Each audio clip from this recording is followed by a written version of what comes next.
Hola a todos, soy Lupe Battagliani. Volví a YouTube.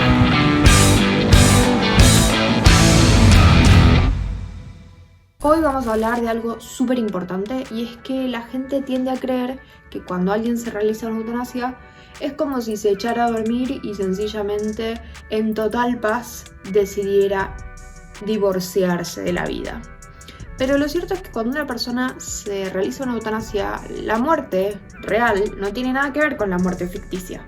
Así que si te quedas conmigo te voy a contar un poco cómo se realizan según las guías internacionales avaladas y recomendadas por organismos como la Organización Mundial de la Salud para realizar eutanasias. En primer lugar, nos toca decir que no existe ninguna guía que esté correctamente estandarizada para realizar eutanasias. Es decir, es un procedimiento que se hace un poquito a ciegas. Aún así, hay algunos protocolos que tienen un poquito más de consenso internacional.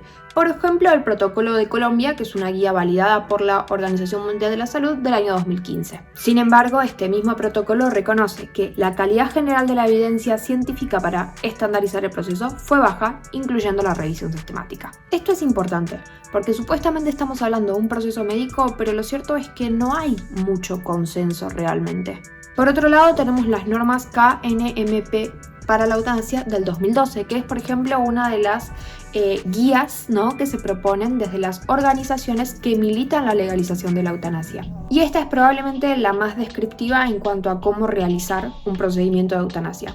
Así que acá vamos a seguir el procedimiento que propone esta guía. En primer lugar, se propone que si el paciente no quiere estar consciente, el médico debe administrar por vía intravenosa midazolam, que lo que va a hacer es inducir un sueño ligero, aunque bueno, que en este caso la Organización Mundial de la Salud recomienda otras benzodiazepinas. Luego de esta sedación leve vamos a pasar a un sueño más profundo con el tiopental o el propofol.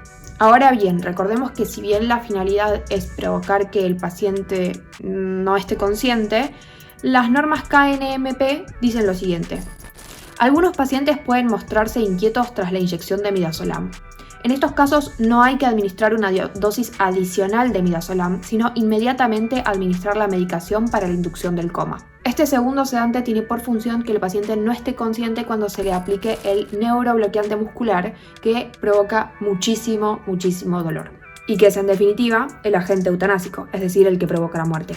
Sin embargo, según los propios especialistas, esta intervención tiene muchísimo riesgo, ya que existe una falta de claridad sobre cómo determinar cuando un paciente está realmente en coma o no. Además, la propia guía asegura que la medicación y las dosis incluidas en estas directrices garantizan que el riesgo de que se produzca una reducción de la conciencia insuficientemente profunda y duradera es extremadamente bajo.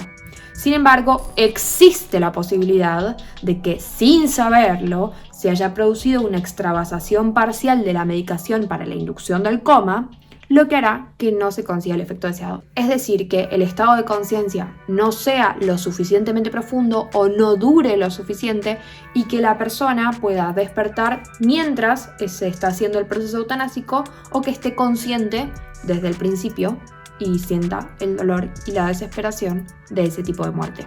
Por otro lado, todas las guías son claras en que el tiopental y el propofol, ambos medicamentos, generan dolor al inyectarse por vía intravenosa. O sea, por eso se medica con el midalosam inicialmente, para que esa persona no sienta el dolor de la segunda sedación. Ahora, si la primera sedación, como ya dijimos, que tiene riesgos, no se genera de manera adecuada, lo que va a terminar pasando es que el paciente sienta mucho dolor cuando se le aplique la segunda sedación. Además, las guías recomiendan la inyección de lidocaína para contrarrestar la sensación de dolor que provocan el tiopental o el propofol. Sin embargo, aún así, no tienen completamente asegurado, y esto lo dicen las propias guías, que esto vaya a combatir efectivamente el dolor de la inyección.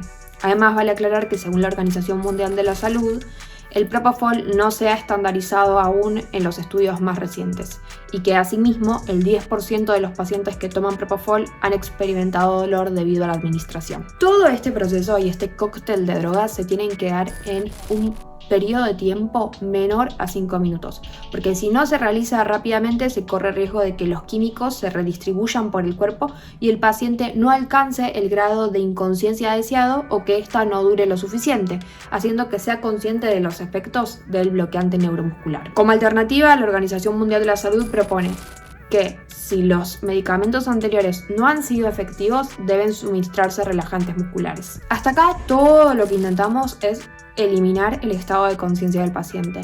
Recién ahora empezaría lo que es propiamente el proceso eutanásico.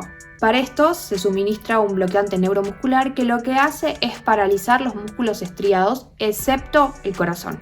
Es decir, se bloquea la contracción voluntaria de todos los músculos que funcionan de esta manera, es decir, brazos, piernas, etc. De esa forma también se espera que se provoque un paro respiratorio y el paciente muera de anoxia, es decir, falta de oxígeno. Dentro de las posibilidades de fármacos se recomiendan especialmente el rucoronio y el atracurio. Y este proceso dura en general o esperablemente unos 20 minutos, provocando que en esos 20 minutos los pacientes se vuelvan azules, cianóticos, por la falta de oxígeno. Sin embargo, los problemas no terminan ahí.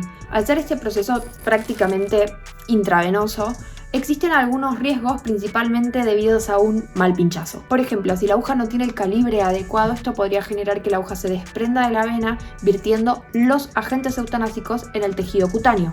Sobre esto, las normas KNMP aseguran: si la aguja de perfusión se coloca incorrectamente y se daña o perfora la pared de un vaso sanguíneo, la inyección de la medicación para la inducción del coma puede ser muy dolorosa para el paciente. Además, los agentes eutanásicos no funcionarán correctamente. Además, como ocurre con todos los fármacos, puede pasar que la administración de la droga no se dé en las dosis correctas y resulten totalmente ineficientes. Además, según las normas, es bien sabido que regularmente se cometen errores de cálculo con respecto a las dosis de la medicación. Además, el uso de dosis individuales puede dar lugar a que se utilice solo una parte del envase estándar en lugar de todo el envase. A su vez, es importante tener en cuenta que todo este proceso, por la cantidad de fármacos que se utilizan, precisa de muchísima atención y de jeringuillas individuales, porque la incorrecta administración podría generar, por ejemplo, interacción entre medicamentos, lo que daría lugar a efectos adversos. Por poner un sencillo ejemplo, el tiopental, que se utiliza como inductor del coma, se precipita al estar en contacto con el rucoronio, que actúa como agente eutanásico.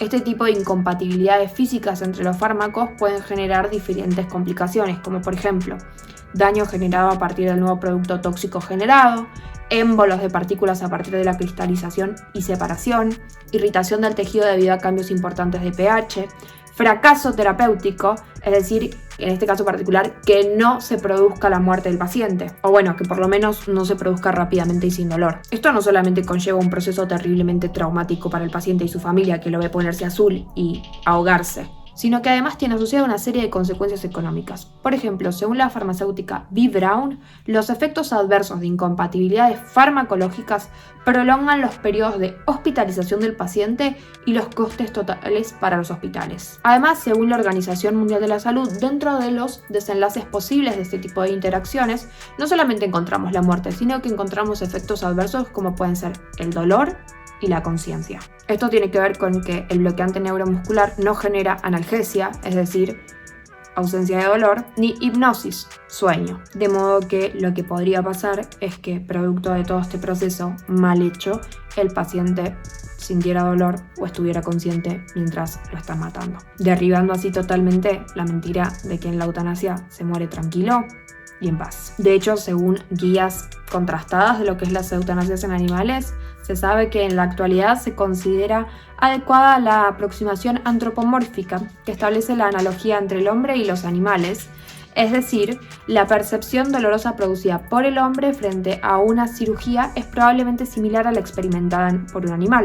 Por lo cual, si aplicamos esta lógica, podemos conocer que los bloqueantes neuromusculares se encuentran categorizados como severos, la más alta categoría en la escala de severidad del dolor para los animales, lo que sería también aplicable para los seres humanos. Con el suicidio asistido pasa algo muy parecido y hay algún pequeño reemplazo de drogas. En este caso vamos a usar el pentobarbital, que es la que generalmente está más aceptada, El problema mayor del pentobarbital es que si bien la muerte se espera en más o menos los 30 minutos si todo sale bien, no es infrecuente según las propias normas KNMP que esta muerte dure hasta 2 o 3 horas. De hecho, sobre esto mismo, estas normas advierten.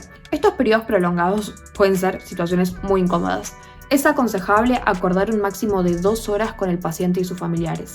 Si el paciente no ha muerto en ese tiempo, debe administrarse la eutanasia por vía intravenosa.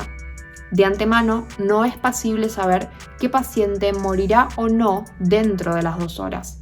Se debe insertar de antemano una aguja de infusión como norma para cada paciente. De modo que, fíjense, es tan usual que estas cosas no ocurran como las normas proponen, que no se puede estandarizar, no hay buena calidad de evidencia científica que respalden estos procesos y básicamente los médicos están casi que a ciegas, haciendo que los pacientes sientan mucho dolor o puedan llegar a estar conscientes en procesos que generalmente se resuelven en 30 minutos, pero que no es infrecuente que puedan llegar a durar 2 o 3 horas o incluso más. De hecho, las propias normas KNMP dicen: incluso para los médicos más experimentados, a veces las cosas pueden salir mal.